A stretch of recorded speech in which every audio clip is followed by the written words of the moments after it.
As the 18th century drew to a close, Europe stood at the precipice of momentous change.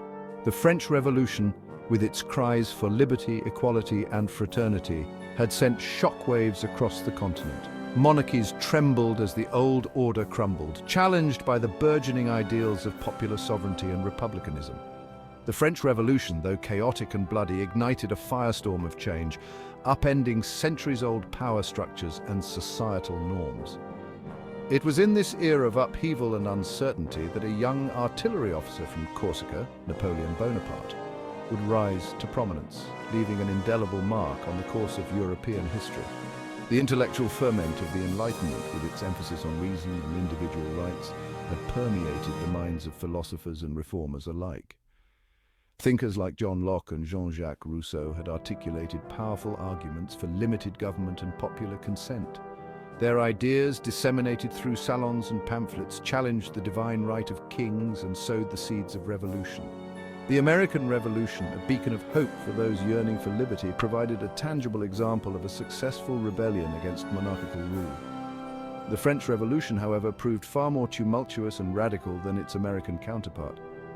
The storming of the Bastille in 1789 unleashed a torrent of popular fury, leading to the abolition of feudal privileges and the execution of King Louis XVI. The subsequent reign of terror, though brief, witnessed unprecedented bloodshed as revolutionary tribunals sent thousands to the guillotine. The revolution's excesses, while horrifying, also demonstrated the immense power of popular movements and the fragility of traditional authority. Out of this crucible of revolution and war, a new France emerged, one forged in the fires of radical change. The French Republic, born out of the ashes of the monarchy, proclaimed a new era of liberty, equality, and fraternity. Yet France's internal turmoil had also drawn the attention of its European neighbors. Monarchies, fearful of the revolution's spread, formed coalitions to contain France's revolutionary fervor. It was in this volatile and uncertain landscape that Napoleon Bonaparte, a brilliant military strategist and ambitious young officer, would seize his moment. Rising to power on the back of the revolution he would ultimately come to embody. Napoleon's ascent to power was as remarkable as it was swift. Born in 1769 on the island of Corsica, just months after its annexation by France, Napoleon's origins were humble, yet he harbored grand ambitions from a young age. His military education, funded by a scholarship from the French monarchy he would later overthrow, provided him with the tactical and strategic acumen that would characterize his later campaigns.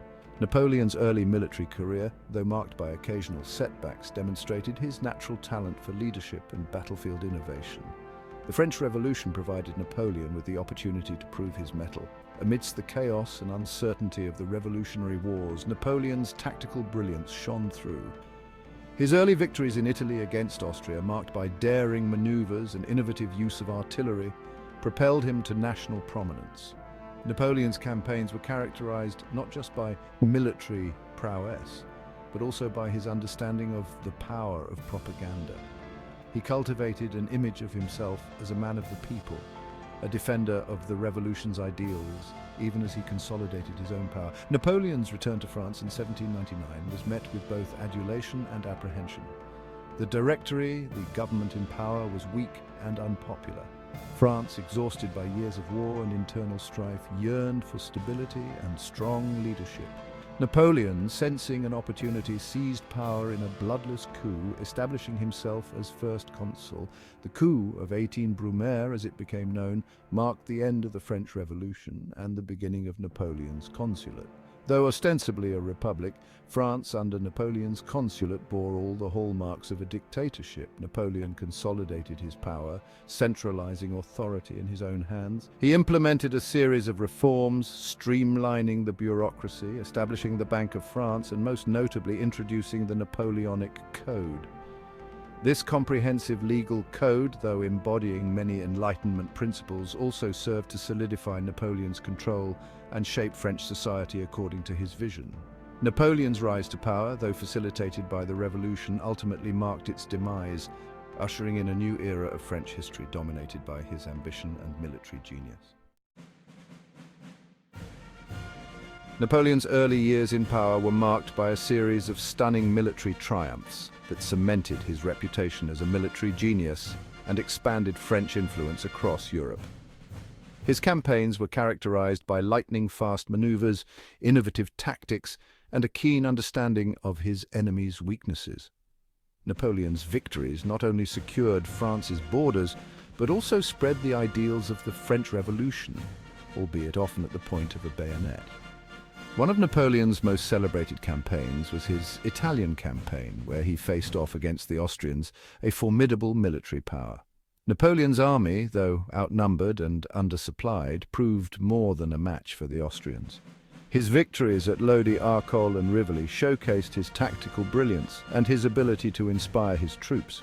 The Treaty of Campo Formio in 1797 marked the end of the Italian campaign, securing significant territorial gains for France and establishing Napoleon as the preeminent military leader in Europe.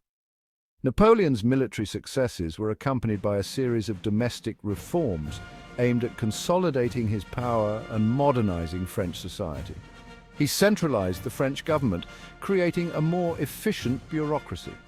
The establishment of the Bank of France in 1800 brought much-needed financial stability to the war-torn nation. Education was reformed with the establishment of lycées, state-funded secondary schools aimed at creating a more meritocratic system. However, Napoleon's most enduring legacy was the Napoleonic Code, a comprehensive legal system that codified many of the principles of the French Revolution. The Code enshrined the principles of equality before the law, freedom of religion, and the separation of church and state. It abolished feudal privileges and established a merit-based system for government positions. The Napoleonic Code, though intended to solidify Napoleon's rule, had a far-reaching impact, serving as a model for legal codes in countries across Europe and beyond. Napoleon's ambition, coupled with France's revolutionary fervor, set the stage for a series of conflicts that would engulf Europe for over a decade. The Napoleonic Wars, as they became known, pitted France against a shifting coalition of European powers, including Great Britain, Austria, Prussia, and Russia. These wars, characterized by their scale and brutality, transformed the political map of Europe and left an indelible mark on the continent's psyche. The Napoleonic Wars were a clash of ideologies as much as they were a struggle for power. France, under Napoleon's rule, represented the ideals of the French Revolution, with its emphasis on liberty, equality, and popular sovereignty. The other European powers, primarily monarchies, viewed France's revolutionary zeal with suspicion and fear, seeing it as a threat to the established order. These ideological differences fueled the conflict, making it a struggle for the future of Europe. Napoleon's military genius was evident in the early years of the Napoleonic Wars. His victories at Austerlitz in 1805, Jena and Auerstedt in 1806, and Friedland in 1807 humbled Austria, Prussia and Russia respectively. These victories forced Napoleon's enemies to the negotiating table, resulting in treaties that redrew the map of Europe in France's favor. The Treaty of Tilsit in 1807, signed by Napoleon and Tsar Alexander I of Russia, seemed to mark the zenith of Napoleon's power. However, Napoleon's victories came at a cost. The Napoleonic Wars were marked by unprecedented casualties, with hundreds of thousands of soldiers and civilians losing their lives. The constant warfare drained France's resources and manpower, sowing the seeds of discontent among the populace. Moreover, Napoleon's ambition and insatiable thirst for conquest created a growing number of enemies, ultimately leading to his downfall.